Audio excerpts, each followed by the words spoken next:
그 전부터 나왔던 이야기지만 트럼프 대통령이 일방적인 전쟁 승리를 검토하고 있다는 보도가 나오고 있습니다.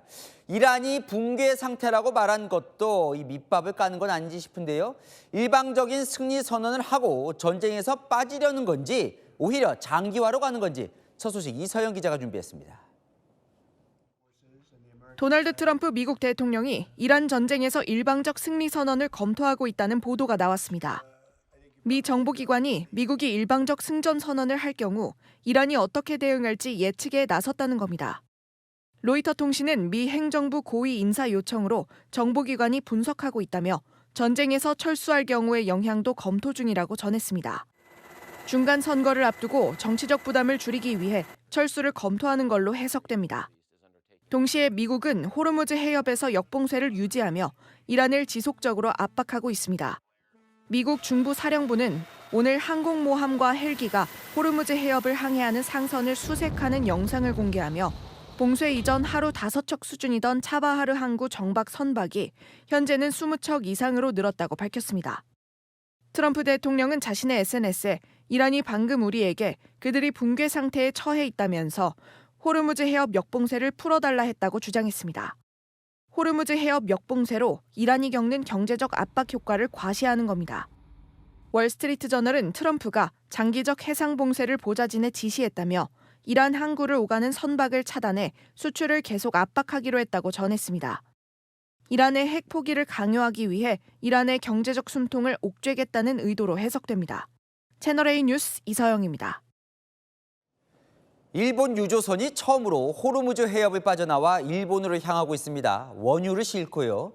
이 정부가 개입을 했다는데 어떻게 빠져나온 걸까요? 도쿄 송찬욱 특파원입니다. 일본 정유사 이데미스코산 소유의 유조선이 원유 200만 배럴을 싣고 호르무즈 해협을 빠져나왔습니다. 지난달 초 사우디아라비아에서 원유를 선적한 뒤 발이 묶여 있었는데 다음 달 중순쯤 일본 나고야로 입항할 걸로 전해졌습니다. 앞서 일본 관련 LNG 운반선이 통과한 적은 있지만 원유를 싣고 일본으로 향하는 유조선은 이번이 처음입니다. 일본 정부 고위 관계자는 현지 매체에 정부의 협상 성과라면서 통행료를 지불하진 않았다고 밝혔습니다. 일본은 총리가 직접 이란 대통령에게 선박 통과를 요구한 바 있습니다. 日本関係船舶を含むすべての国の船舶の航行の安全確保、これを早期に迅速にということを求めました。 이번 호르무즈 해협 선박 통과엔 일본과 이란의 역사적인 우호 관계도 작용한 걸로 분석됩니다. 1953년 이데미스코사는 당시 영국의 해상 봉쇄에도 이란 원유를 비밀리에 수입하기도 했습니다. 주 일본 이란 대사관은 이에 대해 양국 간 오랜 우정의 증거라고 강조했습니다. 현재 일본 관련 선박은 페르시아만에 약 40척이 여전히 남아 있습니다. 다카이치 총리는 일본 정부는 이번 선박 통과를 전향적 움직임으로 받아들이고 있다며 안전한 통과를 위해 계속해서 이란 측에게 촉구하겠다고 밝혔습니다. 도쿄에서 채널A 뉴스 송찬욱입니다. 사우디아라비아나 이라크 등 중동 산유국들이 만든 석유 수출국 기구 오펙. 여기서 원유 생산량을 상당수 정하죠. 그런데 오펙 산유국 3위인 아랍에미리트가 전격 오펙 탈퇴를 선언했습니다. 미국이 반사 이익을 얻을 거란 전망이 나오는데 이 기름값엔 어떤 영향을 미치는 건지 박주한 기자가 취재했습니다. 아랍에미리트가 다음 달 1일부로 석유 수출국 기구 오펙과 확대 동맹인 오펙 플러스에서 탈퇴한다고 선언했습니다. 알마즈루이 아랍에미리트 에너지부 장관은 생산량 의무에서 벗어나 유연성을 갖게 됐다며 어떤 나라와도 사전 협의하지 않았다고 밝혔습니다. 1960년 창립한 오펙은 중동과 아프리카 등 12개 산유국의 연합체입니다. 러시아 등 비오펙국 10개국과 오펙 플러스도 꾸려 전 세계 석유 시장의 절반 이상을 책임지고 있습니다. 사우디, 이라크에 이어 오펙 3위 산유국인 아랍에미리트가 독립을 선언하면서 중동 에너지 시장 질서 재편이 불가피해졌습니다. 특히 석유 카르텔을 주도해온 사우디의 영향력은 상당한 타격을 입게 됐습니다. 반면 미국이 최대 수혜국이 될 수 있다는 전망이 나옵니다. A clear winner for me would be the oil-consuming nations, such as the U.S., for example, or the OECD, one could think that as the UAE leaves OPEC, they will try to ramp up production. They have 1.5 million barrels per day of spare capacity, and that means that they will probably rush to increase production. 드론과 미사일 공격이 2,200여 차례, 걸프국 중 이란전에서 가장 큰 피해를 입은 아랍에미리트는 걸프 지역 차원의 공동 대응을 촉구해왔지만 결실은 없었습니다. 아랍에미리트가 사우디의 그늘을 떠나 미국과 밀착하는 쪽으로 방향을 틀어 경제 군사 면에서도 독자 노선을 분명히 할 것으로 보입니다. 채널A 뉴스 박지한입니다. 레바논에서 지하 터널이 발견이 됐는데 길이가 무려 2km입니다. 이스라엘은 이란 자금을 받아 만든 헤즈볼라의 테러 거점이라며 이 터널 450톤 폭탄으로 폭파시켰습니다. 김동화 기자입니다. 좁고 긴 지하 통로를 따라가자 촘촘히 이어진 여러 개의 방으로 연결됩니다. 복도에는 얼마 전까지도 입은 것 같은 옷가지가 널려 있고 이불과 매트리스 같은 침구부터 각종 생활 도구들도 보입니다. 이스라엘군이 친이란 무장 세력 헤즈볼라의 소굴이라며 공개한 지하 터널입니다. 총 길이 2km 규모의 지하 터널 2개가 이스라엘 국경에서 10km 거리에 있는 레바논 남부에서 발견됐습니다.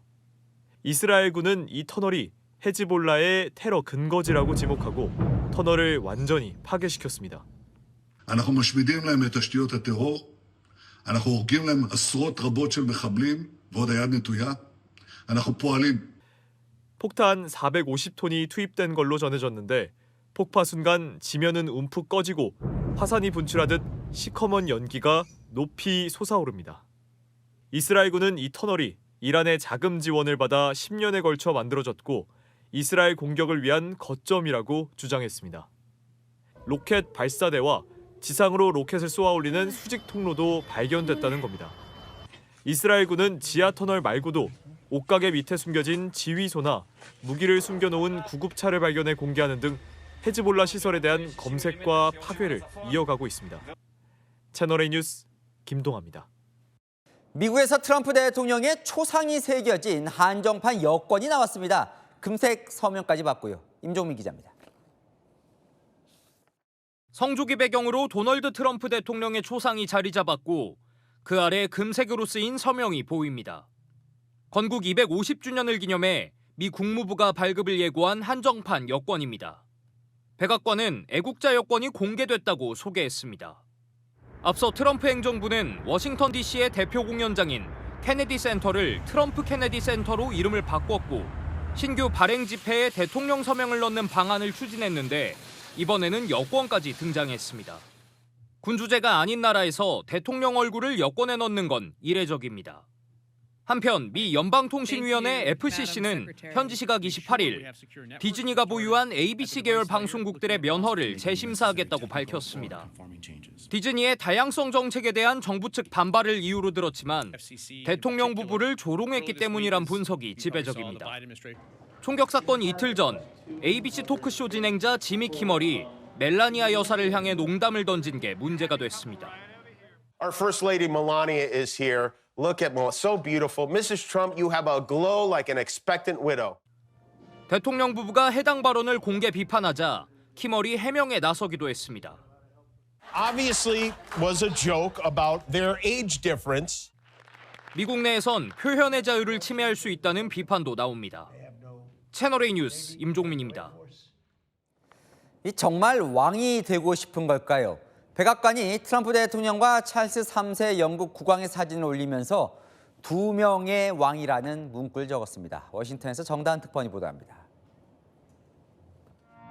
트럼프 대통령 내외가 찰스 3세 국왕 부부를 백악관에서 맞이합니다. 의장대 행진과 함께 전투기 비행도 이어집니다. 영국 국왕의 국빈 방문 환영식이 열린 겁니다. 백악관은 공식 SNS 계정에 트럼프 대통령과 찰스 3세 국왕의 사진을 올리면서 2명의 왕이라고 적었습니다.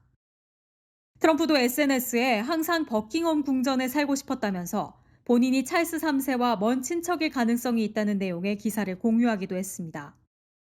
미국 의회 연설에 나선 찰스 3세는 동맹의 중요성을 강조했습니다. In the immediate aftermath of 9/11, when NATO invoked Article 5 for the first time, and the United Nations Security Council was united in the face of terror, we answered the call together. 최근 트럼프가 영국을 포함한 동맹국들이 이란 전쟁을 돕지 않았다면서 나토 탈퇴 가능성을 시사했는데 이를 의식한 듯 동맹의 중요성을 강조한 겁니다. 두 사람의 만남은 화기애애한 분위기를 연출했습니다.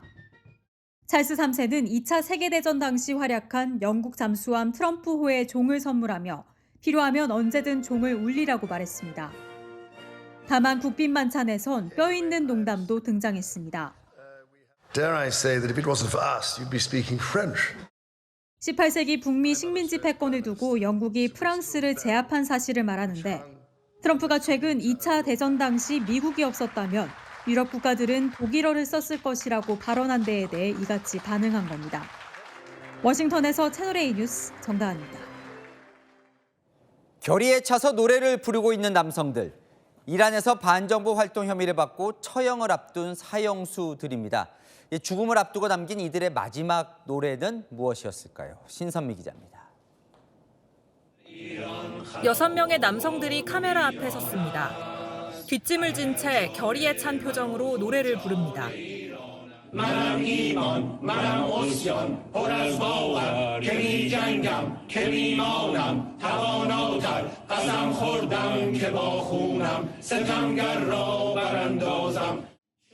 영상이 찍힌 곳은 이란의 악명 높은 교도소인 게젤 헤사르입니다.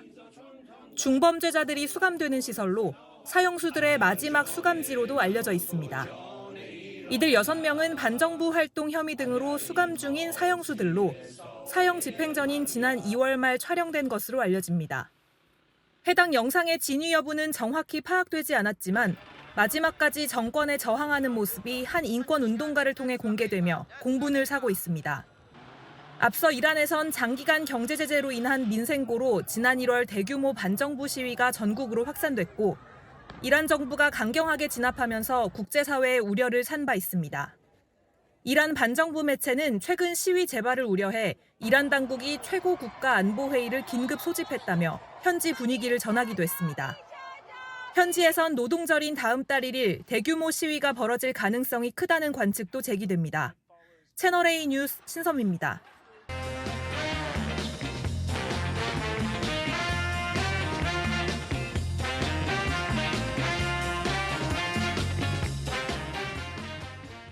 이 얘기 우리로서는 초미의 관심사일 수밖에 없을 겁니다. 원유 200만 배럴을 실은 일본의 정유사의 대형 유조선이 호르무즈 해협을 처음으로 통과했습니다. 제 옆에 도쿄 특파원을 지낸 김범석 부장 나와 있습니다. 예, 김범석 부장. 네. 그냥 간단하게 일본은 무슨 재주로 유조선을 통과시킨 거예요? 일단 우선 조금 전에 다카이치 일본 총리가 SNS에 남긴 글부터 제가 살펴보겠습니다. 어떤 내용을 썼냐면요. 페르시아만 내에 머물고 있던 일본 선박 한 척이 오늘 호르무즈 해협을 안전하게 통과했다. 이렇게 얘기하면서요. 일본인 승무원 3명이 타고 있고 현재는 일본으로 가는 중임을 확인했다. 이렇게 밝혔습니다. 공식 확인한 거네요, 총리가요? 맞습니다. 예, 다카이치 총리가 말한 이 일본 선박의 정체, 바로 유조선입니다. 그러니까 사실 그 전에 호르무즈 해협을 통과한 일본 선박이 3척이 있었습니다. 근데요, 이게 이제 액화 천연가스 LNG 운반선이었습니다. 그러니까 일본 기업이 관리하고요, 일본인이 타고 있는 유조선이 빠져나온 것은 전쟁 발발 61일 만에 처음입니다. 그러니까 100% 일본 국적의 유조선이 호르무즈를 뚫었다. 네네, 맞습니다. 어떤 유조선입니까, 그러면? 자.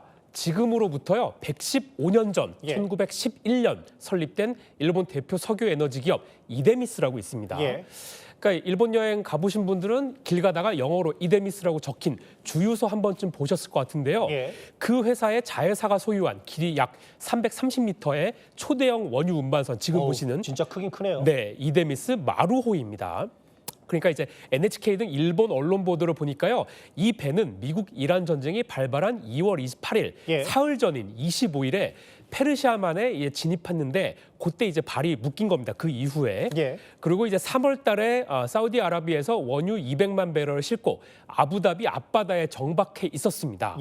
그러다가 이틀 전인 4월 27일에 항해를 재개해서 오늘 호르무즈 해협을 빠져나왔습니다. 이 지금 보시는 이 선박 위치 서비스 자료 영상인데요. 저 이데미스 마루라고 써 있네요. 네, 맞습니다. 그래서 이렇게 빠져나와서 지금 현재 어디 있냐? 현재는 오만만 근처에 있는 것으로 확인이 됐습니다. 아하. 자, 예정대로라면 다음 달 중순 기착지인 일본 나고야에 도착할 것으로 보입니다. 계속해서 비슷한 질문을 드릴 수밖에 없는데 네. 통행료도 안 냈어요? 맞습니다. 이게 가능한 일입니까? 맞습니다. 일단 정확하게 맞고요. 예. 일본 외무성 관계자에게 직접 물어봤더니 이렇게 얘기했습니다. 자, 일본은 이번 선박 통과 과정에서 일체 통행료를 지불하지 않았다. 그러니까 일체라는 말까지 쓴 거 보니까 정말 1원도 안 낸 거죠. 그러게요. 시티라이브에서도 몇 번 소개해드렸습니다만 당초 이란은 지난달 말에 이 호르무즈 통행료 징수안을 의회에서 통과를 시켰죠. 맞아요. 이란 혁명수비대가 원유 1배럴당 1달러를 받겠다고도 알려졌는데요. 그래서 사실은 원칙적으로 말하면 200만 배럴 유조선의 경우라면 200만 달러, 우리 돈 약 30억을 내야 됩니다. 그러게요. 그래서 통과할 수 있었는데 이 돈은 일본은 이 돈을 내지 않고 그냥 나온 거죠. 예.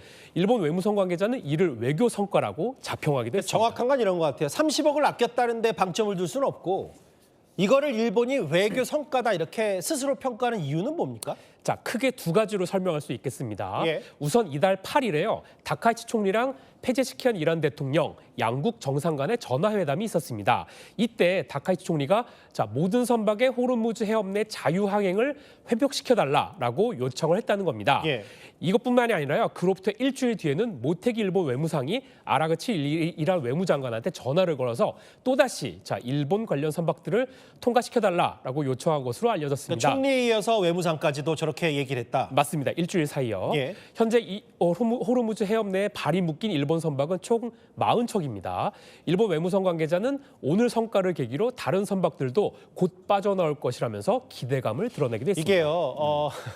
선뜻 이해가 안 되는 부분이 있다면 지금 호르무즈에 한 2,000척 정도의 맞습니다. 전 세계 네. 선박들이 묶여 있는데 네. 돈도 안 내고 어떻게 100% 일본 국적의 유조선만 허가를 내줄 수 있는지 좀 더 취재가 된 게 있나요? 맞습니다. 그 답을 오늘 주일 이란 대사관이 답을 내줬습니다. 예.